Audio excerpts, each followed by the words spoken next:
കർക്കിടക മാസം ആവാൻ നോക്കിയിരിക്കും പരിപ്പും ചേമ്പും താളും കറി വെക്കാനായിട്ട്. കർക്കിടക മാസത്തിൽ കാട്ടുചേമ്പിന് ഒട്ടും ചൊറിച്ചിലുണ്ടാവില്ല, ബാക്കി എല്ലാ മാസം നല്ല ചൊറിച്ചിലായിരിക്കും. അപ്പോൾ ഇപ്പോഴാണ് നമുക്കത് കറി വെക്കാനുള്ള ഒരു അവസരം കിട്ടുള്ളൂ.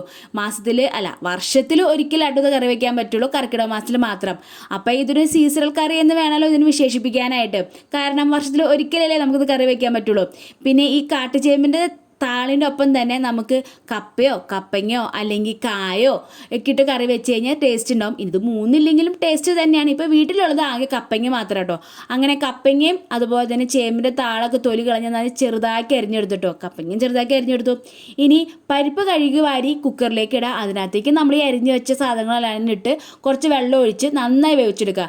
ഇതിപ്പോൾ ചേമ്പിൻ്റെ താളല്ലേ, പെട്ടെന്ന് വേവൂലോ എന്ന് വിചാരിച്ച് 1-2 വിസിലടിച്ചാൽ മാത്രം പോരട്ടോ, ഒരു 4 വിസിലെങ്കിലും പോരാ, ഒരു 5 വിസിലെങ്കിലും അടിക്കണം. എന്നാലാണ് നന്നായിട്ട് വെന്ത് കിട്ടുള്ളൂ. ഇത് വെന്ത് കഴിയുമ്പോൾ ഇച്ചിരി പുളിവെള്ളം ഒഴിച്ച് നന്നായി തിളപ്പിക്കുക. പിന്നെ ഉപ്പും മുളകും മഞ്ഞൾപ്പൊടി ഇട്ട് നന്നായി തിളപ്പിച്ചിട്ട് വാങ്ങി വയ്ക്കുക.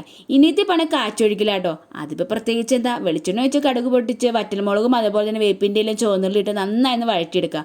എന്നിട്ട് ഈ വാങ്ങി വെച്ച കറിയിലേക്ക് ഒന്ന് താളിച്ചൊഴിക്കാം. ആ താളിച്ചൊഴിക്കുമ്പോൾ തന്നെ നല്ലൊരു സ്മെല്ലാട്ടോ. ഇത് കഴിച്ചിട്ടുള്ള ഒരാൾക്ക് എന്തായാലും അത് സ്മെല്ലടിക്കുമ്പോൾ തന്നെ കൊതി വരും. അത്രയ്ക്ക് ടേസ്റ്റാണ്. മാത്രമല്ല നല്ല ഗുണമുള്ളൊരു കറിയാട്ടോ. അല്ലെങ്കിൽ നമ്മുടെ ഈ വേലിക്ക് പറമ്പിലൊക്കെ നിൽക്കുന്ന സാധനങ്ങൾക്കൊക്കെ നല്ല ടേസ്റ്റാണ്. ഈ വേലിച്ചീര എന്നൊക്കെ പറയും, ഞങ്ങളുടെ നല്ല വേലിക്കൊക്കെ ചീര ഉണ്ടാവും.